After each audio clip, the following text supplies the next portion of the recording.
नमस्कार दोस्तों, मैं हूं सूरज। एक बार फिर से स्वागत है आपके ही अपने यूट्यूब चैनल हिंदी विद सूरज में।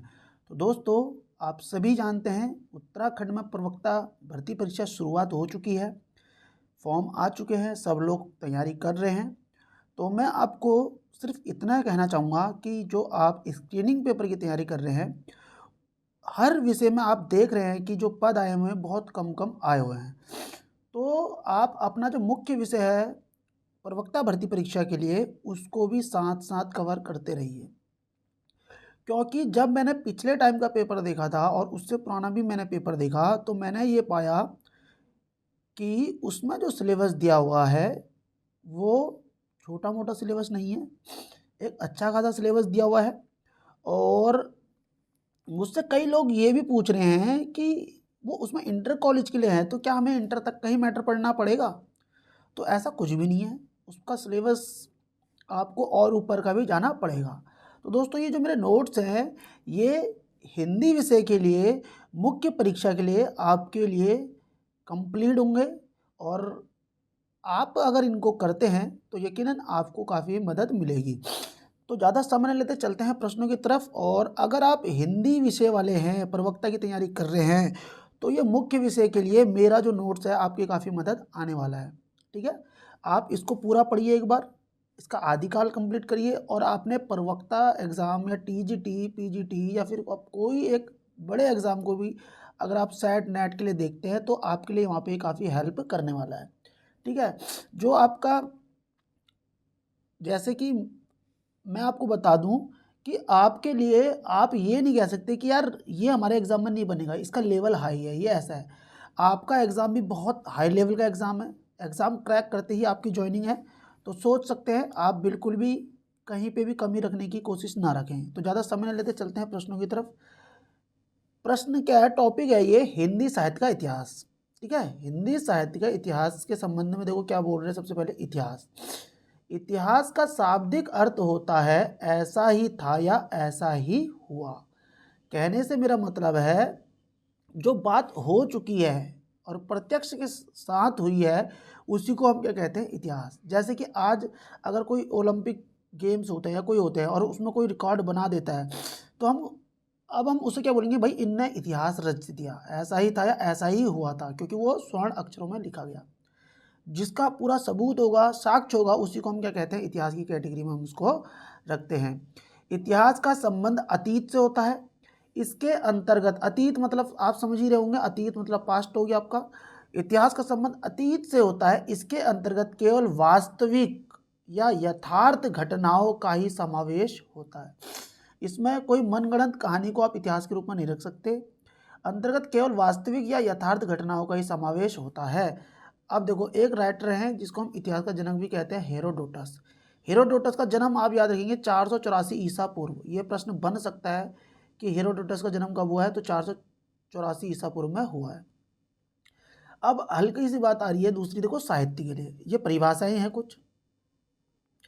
मनुष्य के सामाजिक और सांस्कृतिक, ठीक है, सामाजिक जीवन और सांस्कृतिक जीवन का विश्लेषण ही साहित्य कहलाता है। मनुष्य का सामाजिक और सांस्कृतिक जीवन ही क्या कहलाता है, साहित्य कहलाता है। रामचंद्र शुक्ल की एक जी का कोट भी है, अभी मैं आपको बताऊंगा वो कोट क्या है। देखो नीचे वो ही लिखा हुआ है, आचार्य रामचंद्र शुक्ल। देखो भाई, आप रामचंद्र शुक्ल का इतिहास अगर पढ़ते हैं तो आपका साहित्य बहुत अच्छा हो जाएगा, आपको समझ बहुत अच्छे से विकसित हो जाएगी।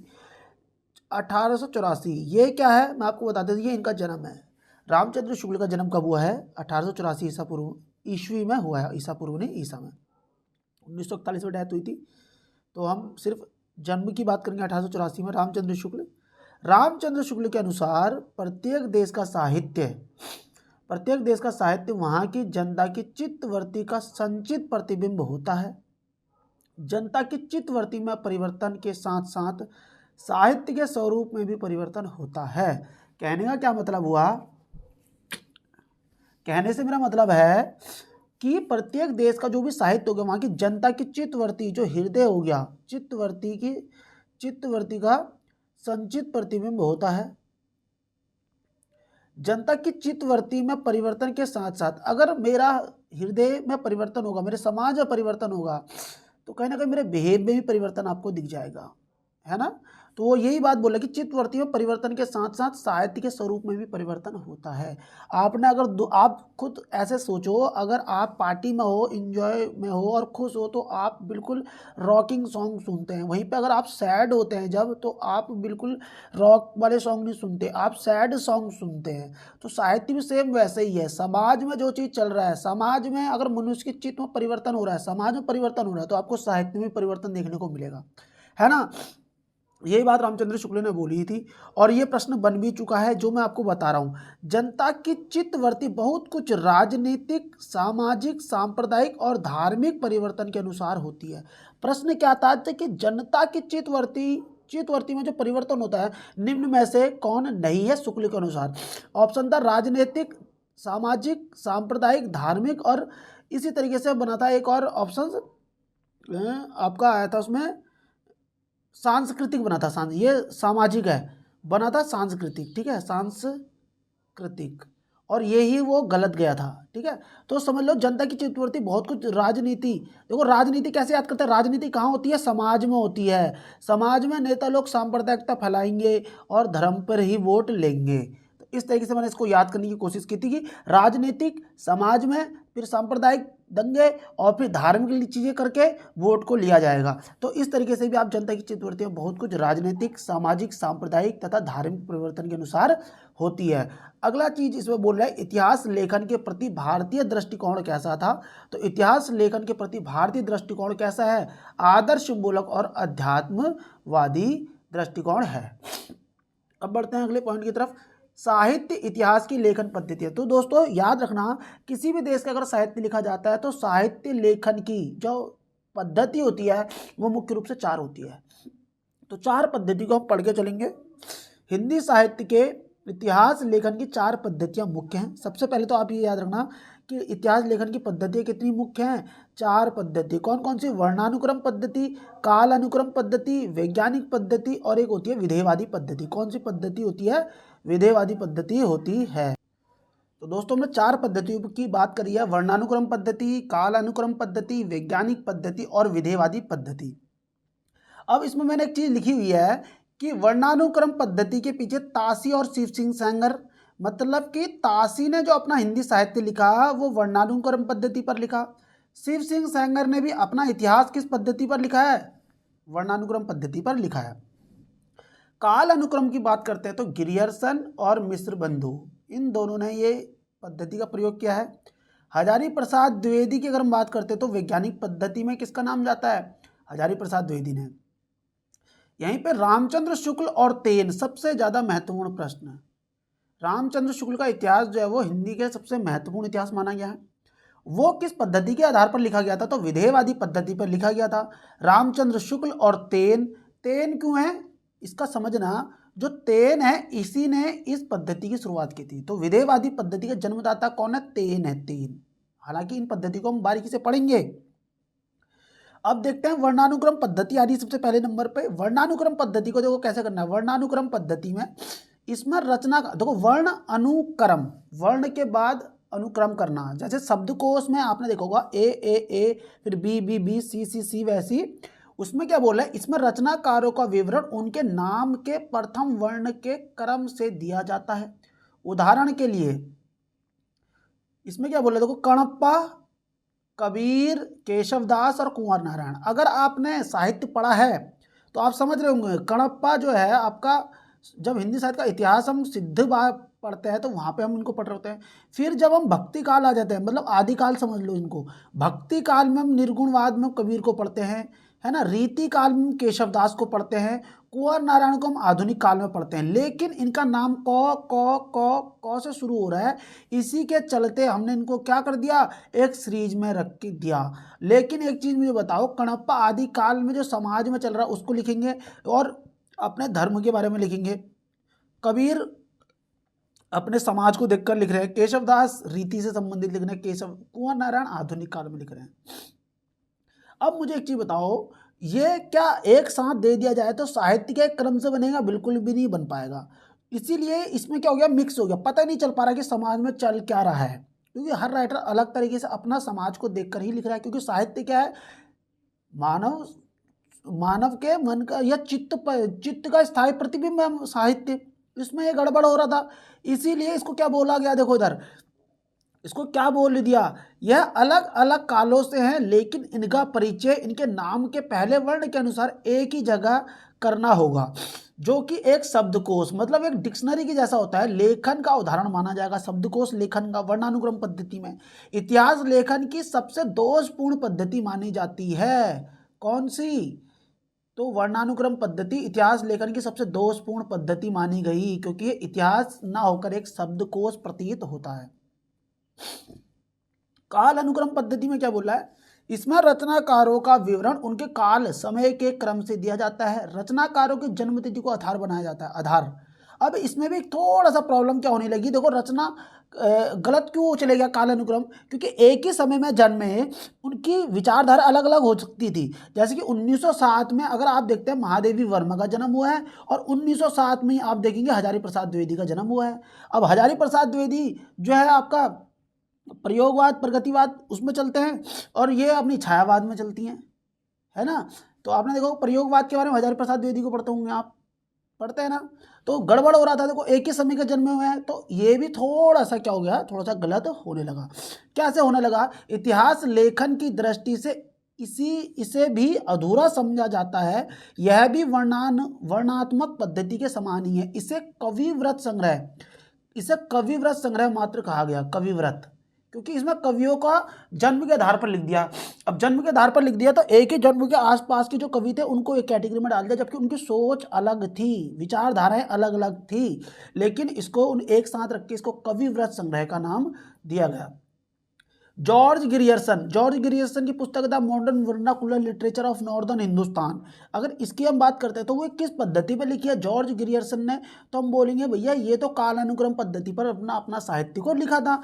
और मिश्र बंधु ने भी अपना जो साहित्य लिखा वो भी कालानुक्रम पद्धति पर ही लिखा। तो आप लिखेंगे, देखो समझेंगे, जो गारसा दा तासी है और शिव सिंह सेंगर थे उनने वर्णानुक्रम पद्धति पर अपना साहित्य लिखा था। जॉर्ज गिरियर्सन और मिश्र बंधु इन दोनों ने अपना जो साहित्य लिखा वो किस पर लिखा है, कालानुक्रम पद्धति पर लिखा है। इस चीज को आप लोग जरा सा ध्यान में देकर चलेंगे। अगला आ रहा है देखो वैज्ञानिक पद्धति को भी मूल रूप से साहित्य में सही नहीं माना, क्योंकि उसका कारण क्या है, ये तथ्यात्मक बिल्कुल कंठस्थ चीजें लिखता है, जबकि साहित्य में भावनाओं का भी खेल होता है दोस्तों, है ना। कभी कभी मुंशी प्रेमचंद को अगर आप पढ़ते हैं तो आपने देखा होगा कि वो बिल्कुल हमें भावनाओं को तक अंदर से वो फील करा देते हैं। वैज्ञानिक पद्धति में इतिहास लेखक पूर्णतः निरपेक्ष एवं तटस्थ रहकर तथ्य संकलन करता है और उन्हें क्रमबद्ध एवं व्यवस्थित रूप में प्रस्तुत कर देता है। पद्धति में दोष क्या था, इसमें वैज्ञानिक पद्धति में इतिहास तथ्य संकलन मात्र ना होकर व्याख्या और विश्लेषण की आशा उम्मीद भी करता है। तो इसमें ये थोड़ा सा डाउट था, क्योंकि ये तथ्य को एकदम संकलित कर रहा था, बिल्कुल फैक्ट टू फैक्ट लिख के चल रहा था। उसमें ये बोला कि तथ्य संकलन मात्र न होकर व्याख्या, उसकी व्याख्या क्यों हुआ, क्या हुआ, कैसे हुआ, और इसका विश्लेषण की भी उम्मीद वो करता है, इसलिए इसको भी थोड़ा सा उन्होंने सही नहीं माना। चौथी पद्धति आती है विधेयवादी पद्धति। फ्रेंच विद्वान तेन, बहुत अच्छा प्रश्न आ रहा है, देखो इसको देख के चलना, एक मिनट। फ्रेंच विद्वान तेन ने इसे सुव्यवस्थित सिद्धांत के रूप में स्थापित किया। कौन सी पद्धति को, विधेयवादी पद्धति को। अब क्या बोल रहा है, तेन ने इस पद्धति को 3 शब्दों के माध्यम से स्पष्ट किया। ये 3 शब्द जो हैं यही परीक्षा में पूछे जाएंगे आपसे। 3 शब्द कौन से थे तेन ने जो विधेयवादी पद्धति बनाई है? जाति सबसे पहले, वातावरण, तीसरा है क्षण विशेष। ये 3 शब्द हैं, इनको जरा सा आप याद रखना कि विधेयवादी पद्धति में तेन द्वारा दिए गए 3 शब्द कौन से थे, तो जाति, वातावरण और क्षण विशेष। जैसे देखो क्या बोल रहा है पद्धति के अनुसार, किसी भी साहित्य के इतिहास को समझने के लिए उससे संबंधित जातीय परंपराओं, राष्ट्रीय और सामाजिक वातावरण एवं सामायिक परिस्थितियों का अध्ययन विश्लेषण आवश्यक है। मतलब जातीय परंपराओं को क्या बोल रहे हैं, देखो जातीय परंपराएं, राष्ट्रीय और सामाजिक वातावरण और सामायिक परिस्थितियों का अध्ययन विश्लेषण आवश्यक है। क्योंकि किसी भी देश का अगर आप किसी भी जगह का आप साहित्य लिख रहे हैं तो वहाँ पे जातीय परंपराओं को पढ़ना पड़ेगा, राष्ट्र में और समाज का वातावरण को भी जानना बहुत जरूरी है, और सामायिक उस समय पे परिस्थितियों का अध्ययन करना, प्रेजेंट में जो परिस्थितियां हैं उसका अध्ययन और विश्लेषण करना आवश्यक है। तो इसीलिए इसको बहुत अच्छा माना गया साहित्य लेखन की दृष्टि से। हिंदी में सर्वप्रथम इस पद्धति का प्रयोग किसने किया है? सबसे पहले याद रखना, देखो रामचंद्र शुक्ल ने विधिवादी पद्धति का प्रयोग किया। दूसरे नंबर पर राम स्वरूप चतुर्वेदी आते हैं और तीसरे नंबर पर आते हैं बच्चन सिंह। तो कितने ऐसे राइटर थे जिन्होंने विधिवादी पद्धति का प्रयोग किया है अपने साहित्य लेखन में? तो हम बोलेंगे सबसे पहले प्रयोग रामचंद्र शुक्ल ने किया, उसके बाद राम स्वरूप चतुर्वेदी ने किया, तीसरे नंबर पर आते हैं बच्चन सिंह ने किया। अब देखो रामचंद्र शुक्ल का एक कोट है जो शुरू में मैंने बोला था कि प्रत्येक देश का साहित्य वहाँ की जनता की चित्तवृत्ति का स्थायी प्रतिबिंब होता है, जो कि कुछ राजनीतिक, कुछ सामाजिक और कुछ आपका सांप्रदायिक और एक धार्मिक, ये चार कैटेगरी, चार शब्दों में ही उन्होंने बताया था, इसके अनुसार ही वो परिवर्तित होती है। अब देखो इधर एक लाइन आ रही है, क्या बोल रहा है ये? स्टामक पॉइंट है, इस चीज को जरा सा याद रखना। हिंदी के विधेयवादी साहित्य इतिहास के आदम प्रवर्तक शुक्ल जी नहीं बल्कि गिरियर्सन है। ये किसने बोला? नलिन विलोचन शर्मा ने। इनकी एक पुस्तक है नलिन विलोचन शर्मा की 1960 इतिहास दर्शन, ठीक है, कौन सी है? इतिहास दर्शन, हिंदी साहित्य का इतिहास दर्शन, हिंदी साहित्य का इतिहास दर्शन। तो ये 1960 इसमें ये बात बोली थी। अब देखो हिंदी साहित्य का लेखन कार्य में अगर हम बात करते हैं, सबसे पहले सामग्री संकलन है, फिर वर्गीकरण विश्लेषण, फिर संश्लेषण करना, ये मुख्य रूप से कार्य हैं। साथ ही साथ बोला काल विभाजन और नामकरण।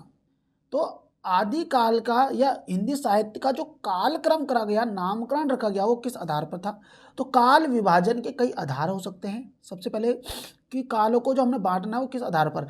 कर्ता के आधार पर, जैसे कि प्रसाद युग, भारतेंदु युग, प्रेमचंद युग, इस तरीके से हम बोल देते हैं, तो ये इनके नाम पर भी ये रखे गए हैं।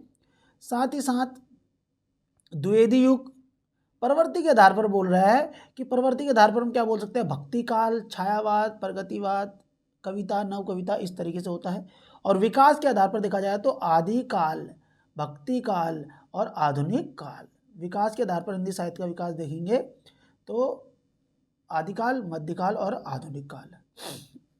गारसा दा तासी शिव सिंह सेंगर ने काल विभाजन का कोई प्रयास नहीं किया। बहुत बड़ा फैक्ट है ये, याद रखना कि किसने काल विभाजन नहीं किया? गारसा दा तासी ने नहीं किया, शिव सिंह सेंगर ने नहीं किया। और याद रखना देखो इनके ही साहित्य सबसे पहले साहित्य है। गारसा दा तासी ने भी काफ़ी पहले लिख दिया था और शिव सिंह सेंगर ने भी पहले लिख दिया था। तो इन दोनों के बारे में भी बारीकी से हम सब चीज़ के बारे में बारीकी से पढ़ेंगे। तो दोस्तों प्रवक्ता की अगर आप तैयारी कर रहे हैं तो आप दोस्तों को शेयर कर सकते हैं वीडियो, ये काफ़ी ज़्यादा आपके हेल्पफुल होगी, ठीक है।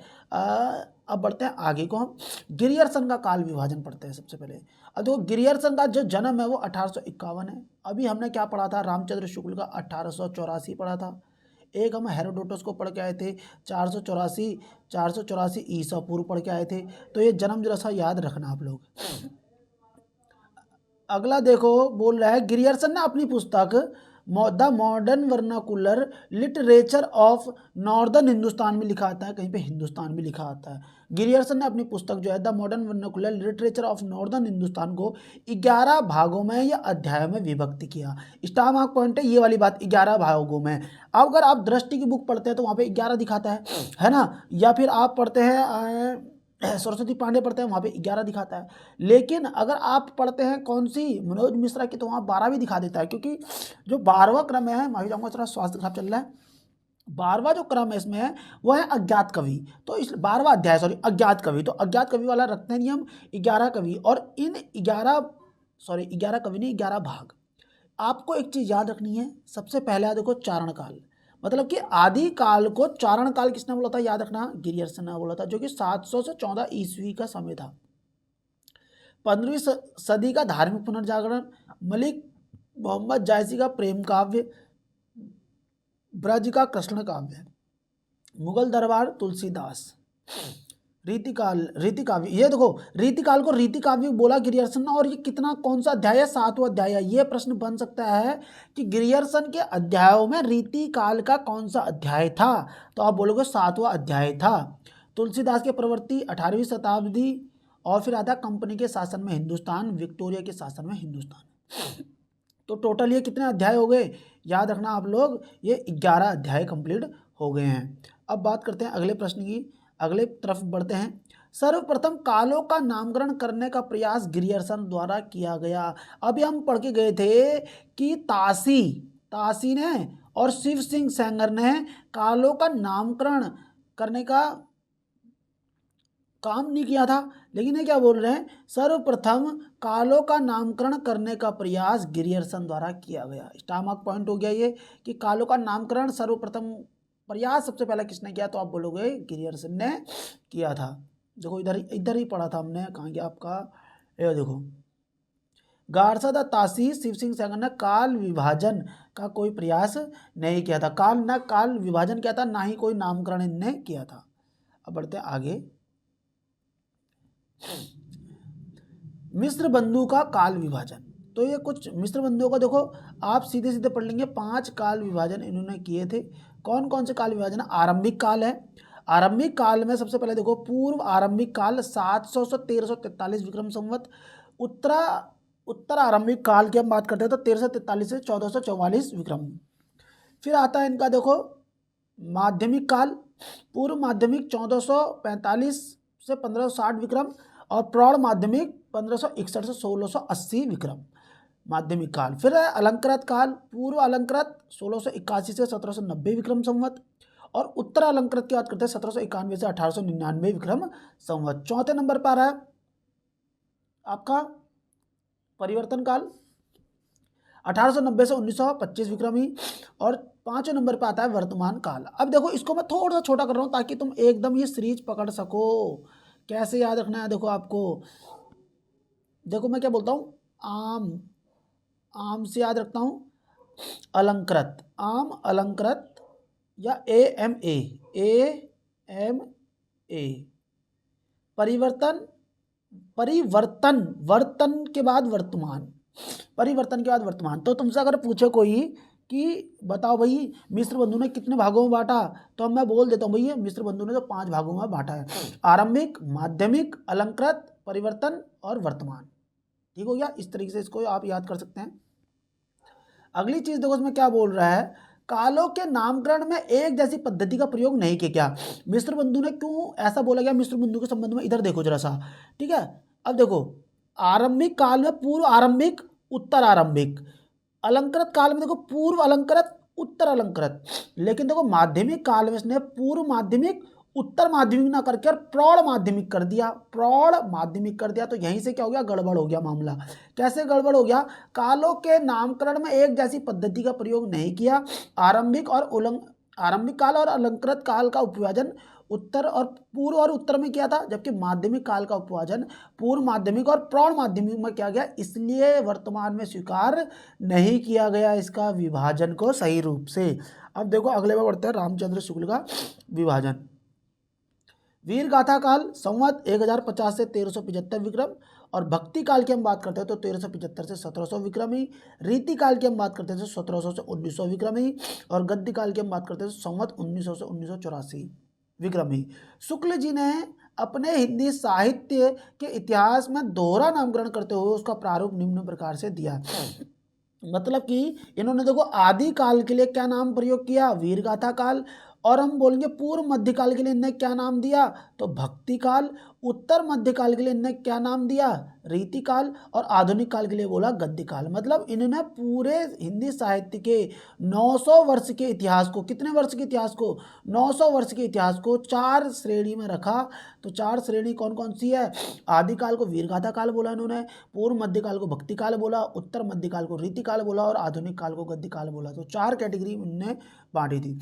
अब यहीं पे बात करते हैं राम कुमार वर्मा जी के। राम कुमार वर्मा जी का देखो काल विभाजन 1 2 3 4 5, तो इन्होंने भी कितने करा है, 5 क्या है, संधि काल और चारण काल। संधि काल संवत 750 से 1000 और चारण काल हम बात करते हैं तो 1000 से 1375 विक्रमी। भक्ति काल का संवत 1375 से 1700 और रीति काल का संवत 1700 से 1900 और आधुनिक काल का 1900। तुम्हें लग रहा होगा ये क्या चीज़ें चल रही है, लेकिन जब ये पेपर में आती हैं तो हर कोई गलत कर सकता है, लेकिन अगर तुमने ये चीज़ें ढंग से पढ़ी हुई हैं तो आप सही कर जाओगे। अब बढ़ते हैं अगले प्रश्न की तरफ। गणपति चंद्र को देखो 3 है, कौन कौन से, उन्होंने, समय देख लेते हैं 24 मिनट हो रहे हैं, चलो ठीक है।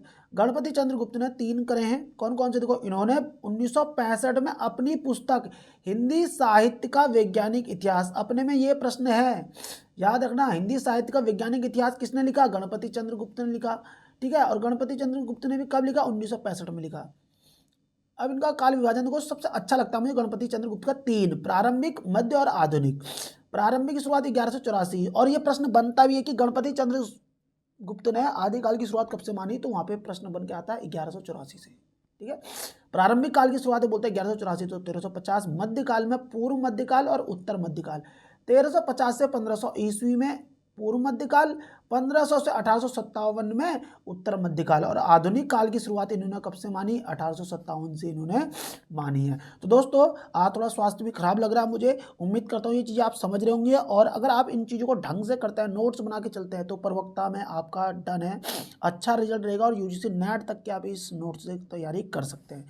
तो उम्मीद है आज की वीडियो मेरी आपको अच्छी लगी होगी, और मेरी वीडियो अगर आपको अच्छी लगी तो प्लीज़ वीडियो को आप लाइक कर सकते हैं, चैनल को सब्सक्राइब कर सकते हैं। मिलते हैं आपसे नेक्स्ट वीडियो में। Thank you.